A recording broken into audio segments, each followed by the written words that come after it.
अस्सलाम वालेकुम वरहमतुल्लाहि वबरकातुहू। डॉक्टर फैसल हसन ज़ाहिर खिदमत है। प्यारे दोस्तों, मुअज़्ज़ज़ सामाईन, हम बात कर रहे हैं सीरीज़ में दीन की किताब यानी कि कुरान हकीम के बारे में, और हम सूरह अल-फातिहा में जो दुआ मांगते हैं इहदिनस सिरातल मुस्तकीम, उसका जवाब पढ़ते जा रहे हैं सीरीज़ में जगह जगह से कुरान में से।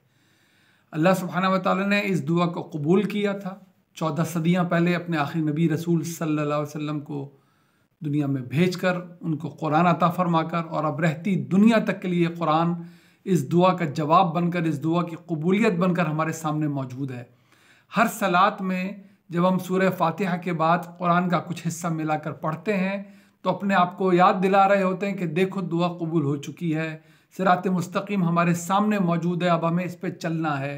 आज जब हम इसकी दुआ मांग रहे होते हैं तो न सिर्फ ये मांग रहे होते हैं कि अल्लाह सिरात मुस्तकीम हमें मिले, क्योंकि वो मिल चुकी है, हम ये दुआ मांग रहे होते हैं अल्लाह के लिए हमारे दिल से बरामद हो, या अल्लाह अब हम इस रास्ते पे चलने वाले बने। और इस रास्ते को वाज़े तौर पे अल्लाह ताला ने ज़ाहिर है हमारे सामने कुरान में अता फरमा दिया है, हमें दे दिया है। अल्लाह की कमाल मेहरबानी है। इसमें इस दुआ का मुकम्मल जवाब मौजूद है। क्या क्या करना है, अपने इल्म को कैसे बनाना है, अमल को कैसे बनाना है कि अल्लाह के इनाम याफ्ता ठहरें, किन गलतियों से बचना है कि अल्लाह के गज़ब से बच सकें और भटकने से बच सकें। आज सूरह आल इमरान में जो सिलसिला जारी है उसकी आयत नंबर 133 और 34 हम पढ़ेंगे।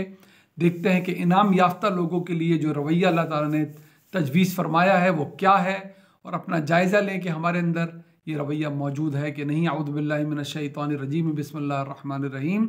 सूरह आल इमरान की आयत नंबर 133 से, वसारिउ इला मग़फ़िरतिम मिर रब्बिकुम व जन्नतिन अर्ज़ुहस समावाति वल अर्ज़ अर्ज़ुहस समावातु वल अर्ज़ु उइद्दत लिल मुत्तक़ीन अल्लज़ीना युनफ़िक़ूना फ़िस्सर्राई वद्दर्राई वल काज़िमीनल ग़ैज़ वल आफ़ीना अनिन नास वल्लाहु युहिब्बुल मुहसिनीन। सदक़ल्लाहुल अज़ीम। अल्लाह ताला फरमाते हैं कि तुम इनाम याफ्ता बनना चाहते हो ना, वहीं सूरह अल-फातिहा से जोड़े लाकर कुरान के हर हिस्से को आप सूरह अल-फातिहा की ऐनक पहनकर पढ़ेंगे तो समझ में आएगा कि जवाब क्या दिया जा रहा है। तुम्हें इनाम याफ्ता बनना है, मेरे इनाम याफ्ता लोगों का रवैया ये होता है। अपना जायज़ा लेके देख लो कि तुम इनाम याफ्तों में शुमार हो रहे हो कि नहीं। दौड़ो, आपस में अगर दौड़ लगानी है किस चीज़ के लिए लगाओ, अल्लाह की मग़फ़िरत के लिए दौड़ लगाओ। ऐसी ज़िंदगी गुजारो जिसमें वो काम करें कि अल्लाह तुम पे रहम करे। गलतियाँ हो जाएं तो अपनी गलतियों पे नादिम हो के अल्लाह से मग़फ़िरत चाहो। मिर रब्बिकुम, अपने अल्लाह से, अपने रब से जो सब कुछ तुम्हें देता है। क्यों कि उसने जो जन्नतें फिर तुम्हारे लिए तैयार की हैं, अगर तुम इनाम याफ्ता बन गए तो जो जन्नतें तुम्हारे लिए तैयार की हैं वो कैसी जन्नतें हैं?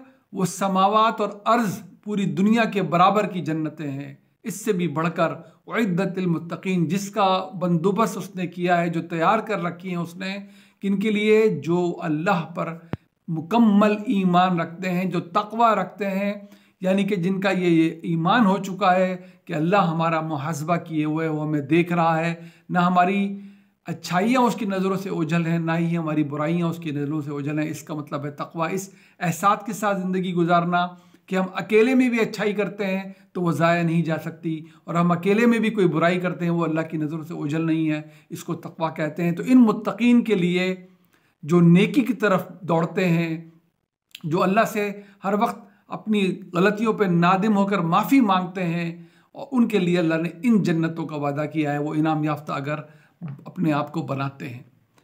कैसे होते हैं ये लोग? आगे उनकी खुसूसियत बयान की है कुरान अपने उसलूब के मुताबिक, कि कोई बात करता है फिर उसकी वजाहत कर देता है। कुरान अक़वाल ज़र्री की किताब नहीं है, ये मुकम्मल तौर पे अपने सायाक और सबाक में रख के बात को तफसील बयान करता है, उसको वाज़े करता है।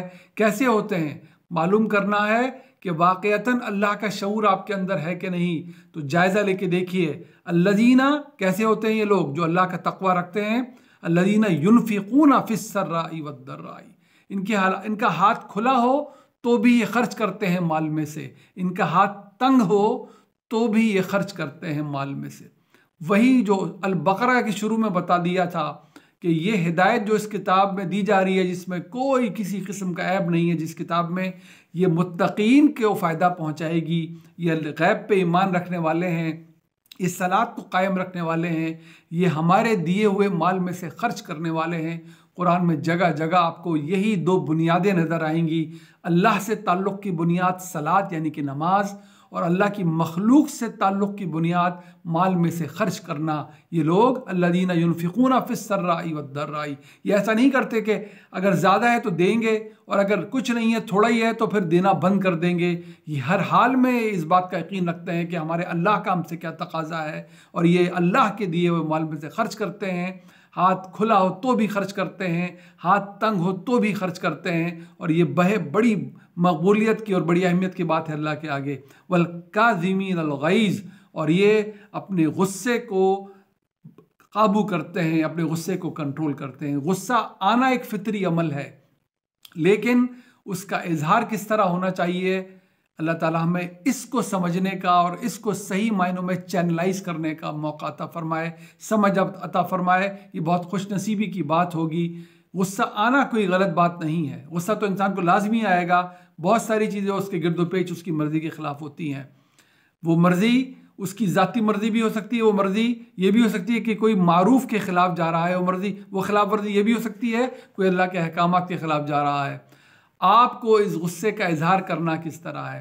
जो हम ये सुनते हैं कि अगर गलत बात हो तो हाथ से रोको, और ना ज़बान से रोको, और ना दिल में बुरा समझो, ये बड़ी हिकमत की बात है। हर जगह हाथ का इस्तेमाल नहीं किया जा सकता।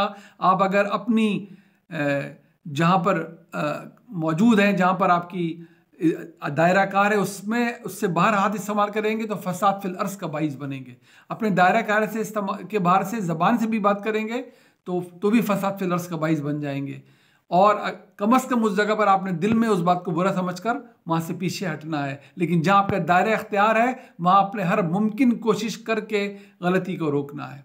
लेकिन वो जो गुस्सा है जो ज़ाती पसंद नापसंद पे आ रहा है, इस गुस्से का इजहार किस तरह करना है। इसको जो दबा लेते हैं, जो अपने इतने फितरी अमल को, इतने पुरजोश जज्बे को भी काबू में रखते हैं, किस लिए रखते हैं? अल्लाह की खातिर। यही है फिर अल्लाह की नज़दीक मकबूल बंदे। वलाफीन अनिन्नास, ये लोगों को माफ़ कर दिया करते हैं। तो दोबारा सुन लेते हैं, अल्लज़ीना युनफ़िक़ूना फ़िस्सर्राई वद्दर्राई वलकाज़िमीनल गैज़ वलाफीन अनिन्नास, ये लोगों को माफ़ कर देते हैं। वल्लाहु युहिब्बुल मुहसिनीन, यही खूबी पे अमल करने वाले हैं, यही अल्लाह का तक़वा रखने वाले, और अल्लाह बहुत पसंद करता है खूबी से अमल करने वालों को। वल्लाहु युहिब्बुल मुहसिनीन, अल्लाह हमें तौफ़ीक़ अता फ़रमाए कि हम इन आयात को समझें। हम दौड़ लगानी है तो दौड़ लगाएं नेकी की तरफ, अच्छाइयों की तरफ। अल्लाह से मग़फ़िरत मांगें बार बार, बहुत माफ़ करने वाला है। उसने जन्नत का वादा किया है, वो अपने वादों की खिलाफ वर्जी नहीं करता। अल्लाह का तक़वा हमारे अंदर मौजूद रहे, यकीन के साथ रहे कि हमारी कोई अच्छाई कोई बुराई अल्लाह की आंखों से ओझल नहीं है। हम मुत्तक़ीन में से बने।